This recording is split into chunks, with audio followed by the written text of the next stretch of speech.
studious backgrounds. And that too, it was carved out of pandemic by the scholars of Shyam Lal College evening, along with Dr. Manish Kanwarsa.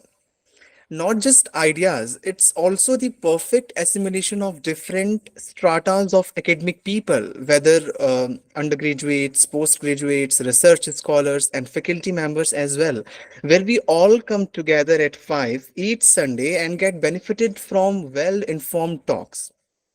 Now, for this, I'm very, very thankful to all the members of the team and their work uh, to put this another interesting session in work. And the precise execution of our moderators, Mr. Shubham Tiwari, Mr. Shaurabh Singh, Mr. Ajay Gupta, Ms. Manvi Saraswat, Ms. Samriddhi Kanpal, Mr. Manthan, and me myself, and of course, our mentor, advisor, and founder of GSTS, Dr. Manish Kanwar, sir. And I'm really very thankful to all our team. Now, this initiative with the non-stop upcoming informative evenings will always pave way forward for many more such scholars. Now, proceeding further, it's time to invite today's guest of honor for this session. And for this, I would like to welcome Dr. Dheeraj Kumar, sir. Sir is currently teaching as assistant professor at Department of History in Karorimal College, University of Delhi. He has done his BA honors in history at Patna University and his MA and PhD from Jawaharlal Nehru University. His specialization includes modern history. He has presented many papers in national and international journals as well as published 5 of his books. He also has attended many seminars based on history and its importance. He is also a national spokesperson of Rashtriya Lok Janta Dal, and no doubt in say that with the incredible teaching experience, he is very popular among all his students. So welcome to GSTS, and again, thank you so much to grace us today. And before starting this whole event further, I would like to request you to give us your permission with some of your initial remarks to start the event further.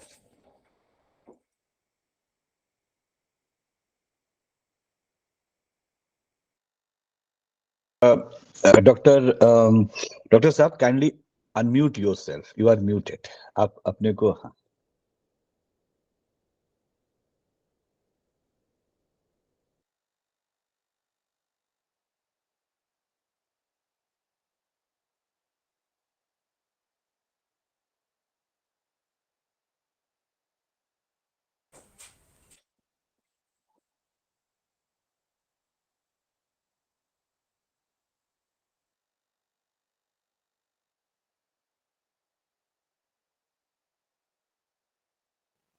या या अ, पहले सबसे पहले तो मनीष करमवार जी का doctor Manish करमवार उनका मैं हार्दिक जो है धन्यवाद ज्ञापन करता हूं कि उन्होंने और सभी जो भी इस ग्रेजुएट स्कॉलर प्रोग्राम से श्यामलाल इवनिंग कॉलेज के साथी और अन्य सभी छात्र जो जुड़े हुए हैं और जो भी दूसरे अन्य लोग जो भी इस महती कार्यक्रम का हिस्सा हैं उनका मैं सबसे पहले तो अभिनंदन करता हूं और धन्यवाद ज्ञापन करता हूं कि उन्होंने इस महत्वपूर्ण मौके पर जिसमें कि महिला आरक्षण women's reservation, which is a very crucial issue because this is one half of the world population and India's population. The other half that is called because that has not been represented in that sense as it could have been if the remedial measures could have been taken. And in that regard, this is the stepping stone. So obviously, I am very much overwhelmed that this issue has particularly been taken as it denotes the significance it has in global terms and also in terms of India. Because this is the only way we can make our democracy much more vibrant, much more participatory, much more involved, much more dialogue oriented, and much more in decision making and policy making the participatory aspect, which is the gem of the democratic system, then in that way it has to be a very crucial step that has been taken up. And I am very much thankful for this, that you have given this opportunity to me to speak on this occasion. तो आप लोगों का इसी के साथ मैं बहुत ही धन्यवाद ज्ञापन करता हूं। और जो देश दुनिया में जो स्थितियां हैं, मैं नारियों की स्थितियों के अनुरूप, महिलाओं की स्थितियों के अनुरूप, जो उनकी भागीदारी के लिए, जो कि एक लोकतांत्रिक व्यवस्था का की रीढ़ है, उसके लिए जो आवश्यक है वो कदम उठाए जाना, जो कि काफी विलंबित कदम हुआ और उसके लिए बहुत सारे प्रयास किए गए।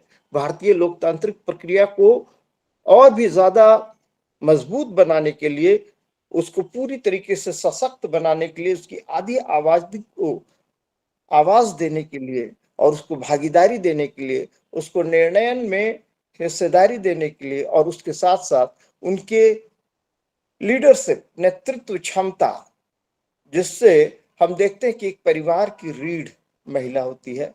एक परिवार के पढ़ने से पूरा परिवार जो है वो शिक्षित हो जाता है।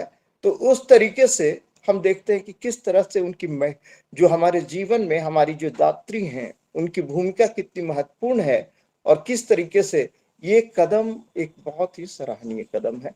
मैं आपको इस प्रोग्राम के शुरुआत करने के लिए I will be very much thankful, and I will be saying that our main person, who is the resource person, they should start this process, and then we will follow. Thank you very much from core of my heart. And Dr. Dheeraj, he is from the first year only. Okay. First year student. So because this is the student forum, so we usually invite the only graduate students. No, So, that's a yeah, great thing. That's a yeah, great okay, thing that you, okay. right from the beginning, you are putting this. Yes. Yes, yes, yes. Over to you, Salend. Thank you, sir, for providing the permission and for giving such such a good start to this event. And we'll surely looking forward for your final remarks when once the speaker will complete his today's presentation. Thank you so much, sir. Now proceeding further, women. Now this term women have been so crucial not for the India but like for across the world. And India have witnessed women like Maitri, Gagi, and Nilavati. Like from raising families to leading armies, women have played such a vital and like crucial role in making history. And it's not just the reservation bills, laws, and specific safety conversations. The women have a long history of arguments and stakes.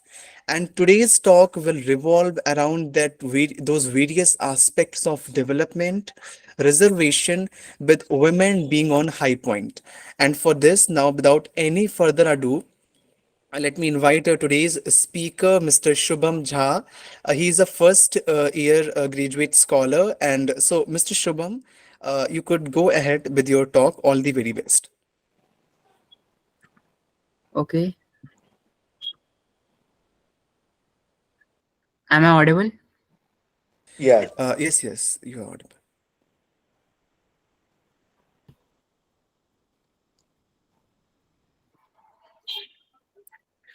So, greetings to everyone. Myself Shivam Jha, and I am currently pursuing BBA LLB honors from Vivekananda Institute of Professional Studies, which is under GSIP University, Delhi. I would like to thank everyone and guest of honor, Dr. Kumar, who came to listen me throughout my speak. So my topic for Graduate Scholar Talk series is Reservation Development and Women. Let's start with objective, which I'll be explaining further in my speak. First is introduction and all facts about a women reservation bill, in which I will be explaining through which act or bill it came into force, commencement of reservation and time frame and all.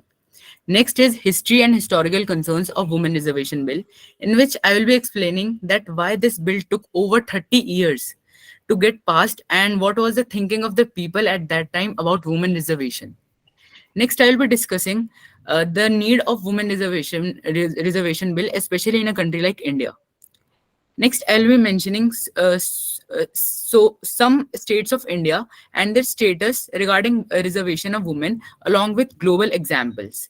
Next, I'll be highlighting the concerns and critiques of women reservation bill, in which I'll be discussing the vagueness of the time implementation and reservation of OBCs and all. Next, we'll be discussing about steps need to be taken and ways forward to women reservation. Next, I'll give the Dr. Dheeraj, you want to say something? No, no, no, sir. Sorry, वो गलती से Okay, cut okay. गया. Okay, Yeah, Shivam, go ahead. Sorry. Shivam. next yeah. I'll give the example of Sheikh Hasina, Prime Minister of Bangladesh, who proved all the assumptions wrong about regarding women cannot lead the country. Then we will conclude the speak. So let's start with the introduction. So recently, the Lok Sabha and Rajya Sabha both passed Women's Reservation Bill 2023 through 128th Constitutional Amendment Bill and 106th Constitutional Amendment Act, and it is also called Nari Shakti Vandan Adhiniyam. The bill reserves one third of the seats in Lok Sabha, state legislative assemblies, and the Delhi Assembly, which is around 33% of seats of 543 seats. So around 182 seats will be reserved for women of 543 seats. This will also apply to the seats reserved for SCs, scheduled caste, and STs, scheduled tribes, in Lok Sabha and state legislatures. So their OBCs are not mentioned. So it is a concern, or you can say a critique of women reservation bill, which I'll be discussing in concern and critique section. Seats reserved for women will be rotated after each delimitation as determined by law made by Parliament. So delimitation is a constituency deciding committee in which they will decide through which constituencies women will reserve their seat, and it will be rotated after each delimitation. Commencement of reservation under new article 334A. The reservation will be effective after the census conducted after the commencement of the bill has been published. Based on the census, delimitation will be undertaken to reserve seats for women. The reservation will be provided for a period of 15 years. However, it shall continue to till such date as determined by a law made by Parliament. So it will be provided for a period of 15 years, and it can be extended further if there will be no fault in the bill. Now, the data from the Inter-Parliamentary Union, the share of women in Parliament of India is around 15%. India ranks 141 out of 193 countries on this count. So you can see how much low the representation is. Even the countries like Pakistan, South Africa, and Kenya have a higher share of women representatives. And these countries are always on the lower side of every index, and even these countries are also have a higher share of women representatives than India. Now let's come to history and historical concerns of women reservation bill. So there were earlier attempts also for reserving seats for women. In 1993, the idea originated from 73rd and 74th Amendment Acts. In 1993, that stated that one third of sarpanch or council leaders' positions in the gram panchayats should be reserved for women. The idea came from Karnataka. In Karnataka, what happened was 25% reservation was given to women in 1983. In Andhra Pradesh, 9% reservation was given to women in 1987. In Odisha, 33% reservation was given to women in 1991. So there the idea originated, that why we should give the reservation to women at national level. In 1996, it was first introduced in 1996 as 81st Constitutional Amendment Bill. The bill was then reintroduced in 1998, 1999, and 2008. But unfortunately, it got cancelled, and there the bill was not that much apt. So that's why it was not so that's why it was not get passed.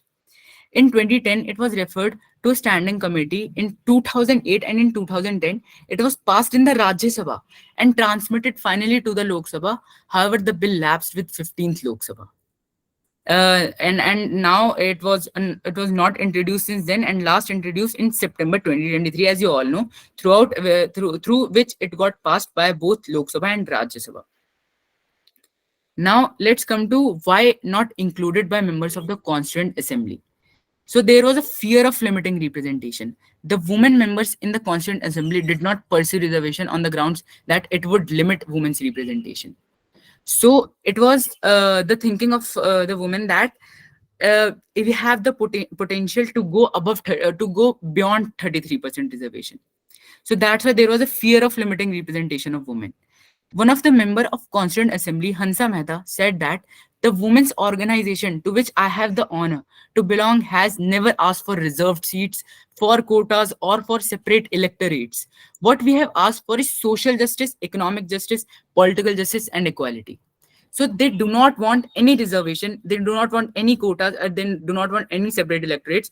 They only want is social justice and equality, through which they can bring social key reforms in our country. In July 1947, Renuka Roy spoke in the Constituent Assembly. We feel that women will get more chances in the future to come forward and work in free India if the consideration is of ability alone. So the women reservation bill is not of that much importance and not given that much priority at that time, because this was the time in 1940s where other topics was considered more important than this bill. Now let's come to the women reservation bill, in which there is traditional constraints. There is traditional constraints in India for the participation of women in politics. So there are constraints which put a barrier for women to participate in politics. It was assumed that women cannot lead the country, and it will be a disastrous situation for a country if women will be there on a supreme position. Patriarchal values and norms. So, according to patriarchal values and norms, males are considered more superior than women, and it is assumed that women are meant to be housewives and men are breadwinners for their family. So, women cannot go beyond their limits, like leading the country. However, this has been proven wrong by many of our prime ministers, like Indira Gandhi and all. Next is lack of education and awareness. So there is a lack of education and awareness among women in a society, as the family only thinks that women are not meant to be educated and they should only learn housekeeping works, so that even after marriage she can do those works only. And if education is not there, they will not they get aware and fight for their how will they get aware and fight for their rights and reforms in the country. Next is economic dependency. So, according to United Nations report 2010, women's income tends to be smaller, less steady, and more often paid in kind than men's.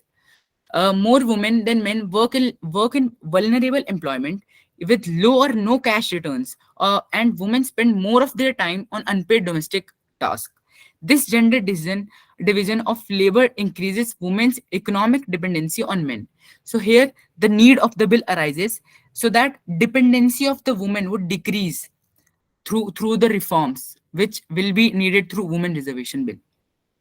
Next is criminalization in politics. So as we all know, there are member of parliaments or there are member of legislative assemblies who are involved in offenses and criminal activities, and still they are on that position on which they do not deserve and are not deserving for that position. Through this bill, it is a possibility that those involved in criminal activities will get removed from that position, and women will get the seat of that position. Now next is less representation of women in politics. So I told earlier also there are only 15% women in Lok Sabha, not on the basis of reservation, but on the basis of their potential only. Less representation leads to less reforms for women, and it arises the need of women reservation bill. Now, the status of women reservation bill. I will say about global examples of women reservation bill. Before discussing that, we will see the status of the different states in India only. So I'll mention some states here. Arunachal Pradesh, Andhra Pradesh, Assam, Goa, Gujarat, Himachal Pradesh, Karnataka, Kerala, Madhya Pradesh, Maharashtra, Manipur, Meghalaya, Odisha, Sikkim, Tamil Nadu, Tripura, Telangana, and Puducherry. These are around 18 states who have even 10% less 10% less women are there There is not any reservation, but they are only less than 10%. So you can see the status of women is a women in the states also. Global examples around the world, women leaders are outperforming their male counterparts. Scandinavian countries are those who are at the top of the list in every index. So the Scandinavian countries have implemented policies and governance structures that support gender equality and women's empowerment, which includes women's representation in political and leadership positions. Norway implemented a quota system in 2003 that required 40% of seats on corporate boards to be occupied by women. So you can see here that not only in politics but in corporate board also, Norway implemented a 40% of seats reserved for women. Moreover, countries led by women have shown to have some of the best policies and uh, uh, governance practices. The deep scars in Rwanda, a Central African nation, from the genocide are being healed by predominantly leadership that comprises women. This has also resulted in key social reforms. So how we can say that if the woman will lead the country, there will be no key social reforms, because globally we can see the example of Rwanda and Norway. They have resulted in key social reforms. Globally, women could occupy only 26.7 reservation of parliamentary seats and 35.5% of local government positions. A famous analyst, Ferguson, said that this quota reserving 33% seats for women still leapfrog India into one of the 64 countries around the world who have reserved seats for women in their national parliaments. Typically, achieving a critical mass of 30% representation by women in parliament is known to yield positive outcomes for women's empowerment. However, we hope that implementing such reservation will ultimately lead to achieving 50% reservation of women in parliaments across the globe. Now let's come to the concerns and critiques of women reservation bill. So there is a vagueness about the timeline for implementation. As you all know, it will be implemented from 2029. So there is a huge gap. Now we cannot implement this in 2024 because of because census has not been conducted till now. So the women reservation bill does not specify the cycle of elections from which women will get their due share, because population census has not been conducted till now after 2011 on the national level, and it will be applicable in the elections of 2029. So it is considered as a concern or critiques of the women reservation bill. So next concern is the no reservation in upper house. The women reservation bill does not provide women's reservation in Rajya Sabha and state legislative councils. However, the Rajya Sabha currently has even lower representation of women than the Lok Sabha. So we have not considered Rajya Sabha. So it is also a concern of women reservation bill, and we have to improve that. We have to give reservation in Rajya Sabha also. Now let's come to OBC reservation. According to Geeta Mukherjee report in 1996, the panel noted that seats for women had been reserved within SC/ST quotas, but there was no such benefit for OBC women because there is no provision for OBC reservation. It recommended, therefore, that the government may consider extending reservation to OBCs at the appropriate time. But however, I do not see this as a concern or critics, because the reason which was given by the government, I think it is a valid reason through which we had not given the reservation to OBCs. So at that time, the reason was given that there is no caste census conducted for the entire nation after 1931. Census has been done. So there is no clarity who is OBC or who is not, because around more than 90 years has been done, and there is no clarity who is OBC or who is not, because in the span of 90 years, some are above creamy layer, some are lower creamy layer, and we cannot decide the reservation on the basis of 1931 census. Now let's come to what steps need to be taken and ways forward to women reservation. So the ultimate game changer lies in changing societal approaches to gender roles. Representation of women to elected bodies must necessarily be seen in the larger context of female labor force participation in India, which is abysmal by any standards. Real and substantive gender justice will only be achieved when there is an equitable and fair sharing of household chores and domestic responsibilities. Recent research from, I will mention some data here according to which I am saying this. So recent research from the Ministry of Statistics and Program Implementations Time Use Survey in 2019. They said that it shows that for 97 minutes spent daily by men on unpaid domestic services for household members, women spend 299 minutes. So you can see the difference. Men spend 97 minutes, and on the other hand, women spend 299 minutes on the reforms. Women spend 134 minutes on average daily on unpaid caregiving services for household members as compared to the 76 minutes spent by men. The patriarchal societal mindset needs to change if women are to fully and effectively participate in the labor force and hold the highest elected representative positions. Government programs which recognize unpaid labor done by women within households. I'll give you an example here. Magalar Urimai Thogai in Tamil Nadu are designed to recognize and address the vast gulf in unpaid household labor. The Urimai Thogai scheme is a monthly cash transfer program. It is devised not as a largest but as an obligation to women who carry a disproportionate burden in the household. So we should not give them that much burden, and it is the global examples that why how should it be implemented and what steps need to be taken forward. Initiatives in other countries offer an interesting case study on sustaining women's in the political arena. Emily's list has helped. Emily's is a US-based Democratic Party list has helped elect 201 members of Congress, equivalent to the House of the People, and 20 governors, similar to the Chief Minister. Regardless of whether political parties actively groom women leaders, it is now the duty of the government to build capacity and ensure that the reservation model leads to successful outcomes. The role of the National Commission for Women and the Parliamentary Committee on Empowerment of Women need to be significantly revised to ensure that the women reservation law does not remain a symbolic gesture only. It should be in practical also. The recognition of unpaid labor and equitable sharing of household duties will ultimately dictate whether substantive reform and gender equality is achieved.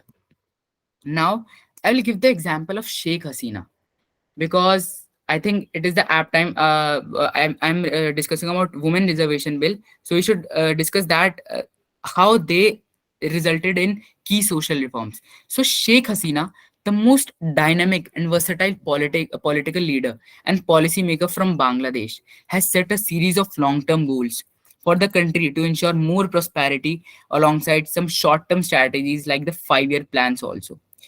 One of the member master plans for the people of Bangladesh is the Vision 2041, continuation of the construction of digital Bangladesh that seeks to take the nation to the development highway dreamt by Bagabandhu Sheikh Mujibur Rahman. It was introduced first in 2020 to be undertaken between 2022 and 2041. Through the extraordinary social, economic management, and strong political leadership of Prime Minister Sheikh Hasina, Bangladesh is now achieving 7% average GDP, gross domestic product growth, crossing the international standard of the lower middle income threshold in 2015. So you can see women are leading the country in a great way, and she proved every assumption wrong that women cannot lead the country. Now, let's come to the conclusion. After discussing all the perspective of women reservation bill, including its history, historical concerns, need of this bill, along with global examples, we can conclude that there is no doubt that this bill will bring the revolution in Indian legal system, and we can set a perfect example for the future generation so that women will be empowered and no one will see them as the inferior to the males in our society. As I discussed earlier also, males are considered superior and females are considered. So through this bill, they will not be seen as an inferior to the males in our society. This bill is a perfect example of positive discrimination. Like we give reservation to SCs, STs, and OBCs, these are also the example of positive discrimination. We give them a reservation to bring equality, not to bring inequality. So as discrimination is being done there, but not at the cost of harming others. We do not harm anyone. We only ensure social equality. It is to empower the women in a society so that they can face the so-called patriarchal society, especially in a country like India. The discrimination brings a positive change, not negative. That's why it is called positive discrimination. So, according to Article 15, subclause 3, Article 15, subclause 5, and Article 16, subclause 4, it talks that nothing in this article shall prevent the state from making any special provision for women and children. The aim of reservation is to bring social equality only. So, the aim of the reservation, we do not mean that there will be any negative impact of women reservation bill, because we gave them the reservation to bring social equality only in our country. So thank you so much. I would like to end my speak here.